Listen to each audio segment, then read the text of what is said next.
Non veg की ready नहीं दिखनी चाहिए, और दिखी तो फिर अपनी सजा खुद सोच लेना।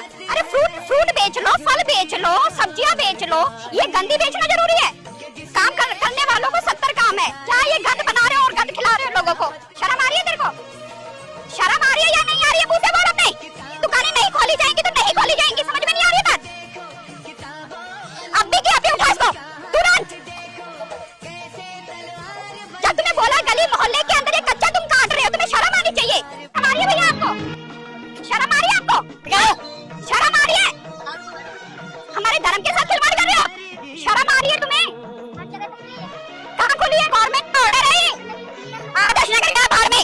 मैं बिल्कुल की बात कर रही हूँ। मैंने जब यहाँ मना कर दिया कि यहाँ कोई भी मछली की, कोई मीट की कोई दुकान नहीं खुलेगी, तो तुम्हारी हिम्मत कैसे हो रही है खोलने की? तुम्हें समझ में नहीं आ रही बात?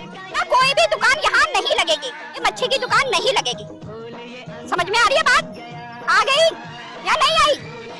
समझ गए तो हटा इसको, निकाल अभी के भी निकाल इसको यहाँ से। এটা কোনো ফুড সেফটি অফিসার নয়, এটা বিজেপির বিধায়ক। এই চুরি চামারি করে ক্ষমতায় এসে আর কাজ দেখে বোঝা যাচ্ছে। ছোট মোটো ব্যবসায়িকগুলোকে বিরক্ত করা বন্ধ করুন।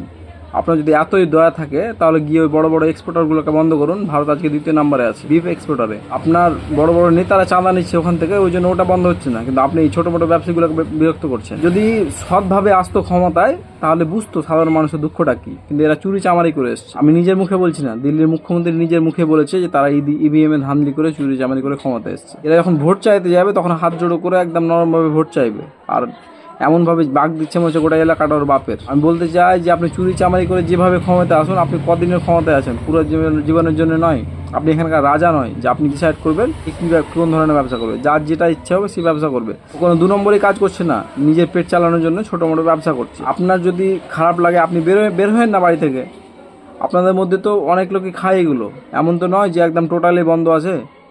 আর ভারতে তো বন্ধ নেই। ভারতে কি এটা কোনো আইন আছে আপনি যেভাবে বন্ধ করছেন? আপনি লজ্জা লাগার কথা বলছেন, এ কি কোনো বেআইনি কাজ করছে না কারো চুরি করছে, ডাকাতি করছে, কি করছে? লজ্জা লাগা দরকার বলছেন। আপনাদের নিজের লজ্জা লাগা দরকার। আপনাদের বড় বড় নেতারা যে বড় বড় এক্সপোর্টারদের কাছ থেকে চাঁদা নিচ্ছে, আপনি গিয়ে ওটা বন্ধ করুন ব্যবসাটা। আপনাদের নিজের লজ্জা করেন না? আপনারা যখন আপনাদের নেতারা যে রেপিস্টগুলোকে হার পড়াচ্ছে, আপনাদের নিজের লজ্জা লাগে না? বন্ধুরা, বিজেপি কোনোদিন সাধারণ মানুষের ভালো করতে পারে না। এরা শুধু সাধারণ মানুষের ঝামেলা করতে পারবে, সাধারণ মানুষকে জীবনকে ধ্বংস করে দেবে এরা। দিল্লিতে এতদিন কেজরিওয়ালের সরকার ছিল, সব স্মুথ চলছিল। 6 মাস হলো কেজরিওয়াল থেকে বিজেপি আসা। 6 মাসের মধ্যে দিল্লির মানুষকে একদম নাকচি করে দিয়েছে। মানে বাড়ি ঘর ভেঙে চুরে একাকার করে দিলে, ফ্রি সার্ভিসগুলো সব বন্ধ করে দিলে, মহল্লা ক্লিনিক বন্ধ হয়ে গেল। এখন এই ছোট ছোট ব্যবসায়িকগুলোর পিছনে পড়েছে। ভালো ভালো জায়গাগুলোকে নিজের বড় বড় বাবুদের দিয়ে দিবে এরা। সাধারণ মানুষের নাকালে শেষ রাখবে না।